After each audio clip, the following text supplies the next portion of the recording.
안녕하세요. 오늘 함께 나눠볼 이야기는 바로 교회는 그리스도의 몸이다라는 주제입니다. 이게 우리 신앙생활에 대체 어떤 의미인지 한번 제대로 파헤쳐볼까요? 자, 그럼 가장 기본적인 질문부터 한번 던져볼게요. 여러분에게 교회는 뭔가요? 혹시 그냥 큰 건물? 아니면 사람들이 모이는 장소? 성경은요, 아주 특별하고 놀라운 답을 내놓습니다. 바로 이 말씀이에요. 에베소서 1장 23절인데요. 교회는 그의 몸이니 만물 안에서 만물을 충만하게 하시는 이의 충만함이니라. 그러니까 성경은 교회가 그냥 건물이 아니라고 딱 잘라 말하는 거죠. 바로 예수 그리스도의 몸, 그 자체다. 이렇게 선언하는 겁니다. 와, 예수님의 그 충만함이 가득한 곳. 그게 바로 교회라는 거예요. 자, 그럼 이걸 좀 더 구체적으로 살펴볼게요. 첫 번째 주제, 그리스도의 영광스러운 몸입니다. 예수님께서 이 땅에 계실 때는 고난받는 몸을 가지셨잖아요. 그런데 하나님께서 그분에게 또 다른 몸, 바로 영광스러운 몸을 주셨다는 거예요. 그리고 그게 바로 교회라는 거죠. 에베소서 3장 20절에서 21절 말씀을 보면요. 이게 더 확실해져요. 우리 가운데서 역사하시는 능력대로 우리가 구하거나 생각하는 모든 것에 더 넘치도록 능히 하실 이에게 교회 안에서와 그리스도 예수 안에서 영광이 대대로 영원무궁하기를 원하노라. 아멘. 여기서 진짜 놀라운 게 뭔지 아세요? 하나님의 영광이 그리스도 예수 안에서만 있는 게 아니라 교회 안에서도 똑같이 영원무궁하다고 말하고 있다는 점이에요. 왜 그럴까요? 맞습니다. 교회가 바로 그리스도의 몸이니까요. 둘은 절대 뗄 수 없는 하나인 거죠. 이게 그냥 이론이 아니라는 걸 아주 극적으로 보여주는 사건이 하나 있죠. 여러분도 잘 아시는 사도 바울. 그가 사울이라는 이름의 청년이었을 때 이야기입니다. 그때 사울은 교회를 정말 엄청나게 핍박했거든요. 그때 다메섹으로 가던 길에서 이런 일이 벌어집니다. 사도행전 9장 3절부터 5절입니다. 사울이 길을 가다가 다메섹에 가까이 이르더니 호련히 하늘로부터 빛이 그를 둘러 비추는지라 땅에 엎드러져 들음에 소리가 있어 이르시되 사울아 사울아 네가 어찌하여 나를 박해하느냐 하시거늘 대답하되 주여 누구시니까 이르시되 나는 네가 박해하는 예수라. 이거 정말 충격적이지 않으세요? 사울은 분명히 교회를 사람들을 박해하고 있었는데 예수님은 왜 나를 박해하느냐고 물으시는 거예요. 이건 뭐 예수님이 교회랑 자신을 완전히 하나로 보고 계신다는 거죠. 교회에 대한 공격은 곧바로 예수님 자신에 대한 공격이 되는 겁니다. 자, 그럼 관계를 좀 더 명확히 해볼까요? 교회가 몸이라면 그 몸을 움직이는 머리는 누구일까요? 네, 바로 그리스도이십니다. 이 머리와 몸의 관계가 교회의 모든 것을 결정합니다. 에베소서 1장 22절이 이 구조를 딱 보여줘요. 또 만물을 그의 발 아래에 복종하게 하시고 그를 만물 위에 교회의 머리로 삼으셨느니라. 보세요. 그리스도가 만물 위의 머리이시고 교회는 그 머리에 탁 붙어있는 몸인 거예요. 그래서 머리이신 그리스도의 뜻이 이 몸을 통해서 세상으로 흘러나가는 통로가 되는 거죠.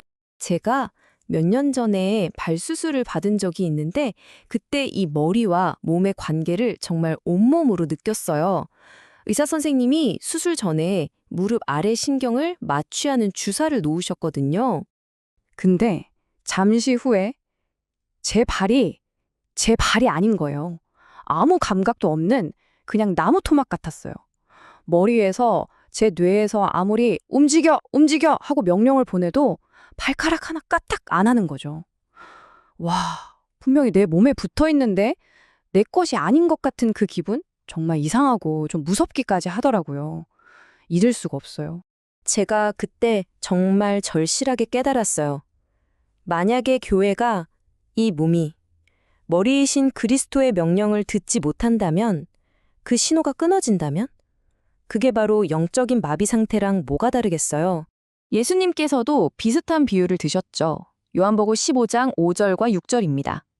나는 포도나무요, 너희는 가지라. 그가 내 안에, 내가 그 안에 거하면 사람이 열매를 많이 맺나니 나를 떠나서는 너희가 아무것도 할 수 없음이라.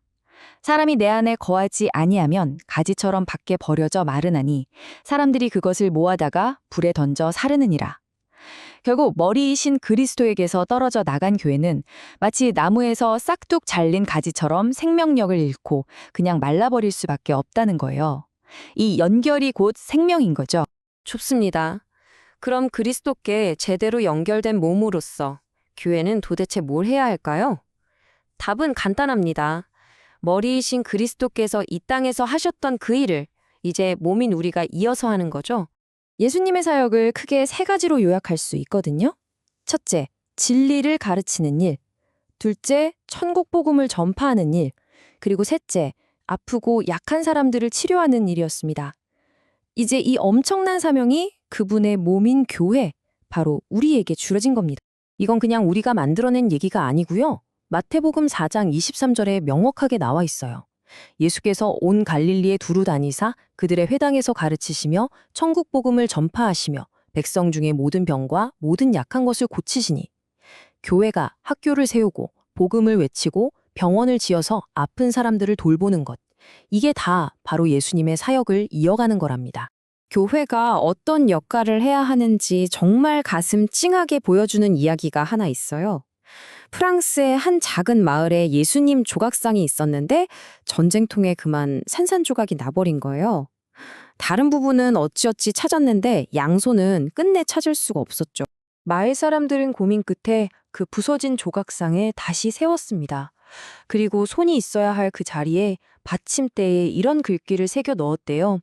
나에겐 손이 없지만 너희들에게는 손이 있다. 와, 정말 이제 우리가 교회가 그리스도의 손과 발이 되어서 세상 속에서 그분의 일을 해야 한다는 메시지 너무나 분명하지 않나요? 자, 이제 마지막 파트입니다. 이 몸이라는 거대한 그림을 이제 우리 한 사람 한 사람에게로 가져와 볼게요.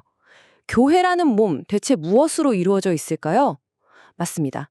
바로 지금 이 이야기를 듣고 있는 여러분, 그리고 우리 한 명 한 명입니다. 고린도전서 12장 27절이 이렇게 선포하죠. 너희는 그리스도의 몸이요 지체의 각 부분이라. 우리가 바로 그리스도의 몸을 이루는 각각의 지체, 그러니까 손가락, 발가락, 눈, 심장 같은 부분이라는 거예요. 생각해 보세요. 우리 몸에 중요하지 않은 부분이 어디 있겠어요. 그러니까 핵심은 이거예요. 교회라는 몸 안에서 쓸모없는 사람은 단 한 명도 없다는 겁니다. 하나님 나라에는 실업자가 없다는 말이 있잖아요. 우리 모두에게는 주님이 주신 고유한 역할과 사명이 있다는 걸 꼭 기억해야 합니다. 오늘 이야기 이 한 문장으로 마무리하고 싶습니다. 프레드 베비척이라는 분이 이런 말을 했어요. 고립된 그리스도인은 마비된 그리스도인이다. 몸에서 똑 떨어져 나온 손가락이 아무것도 할 수 없는 것처럼 우리 역시 그리스도의 몸인 교회에 튼튼하게 연결되어 있을 때 그때 비로소 살아있는 지체로 숨 쉴 수 있는 겁니다. 여러분은 지금 몸의 어느 부분으로 어떻게 연결되어 계신가요?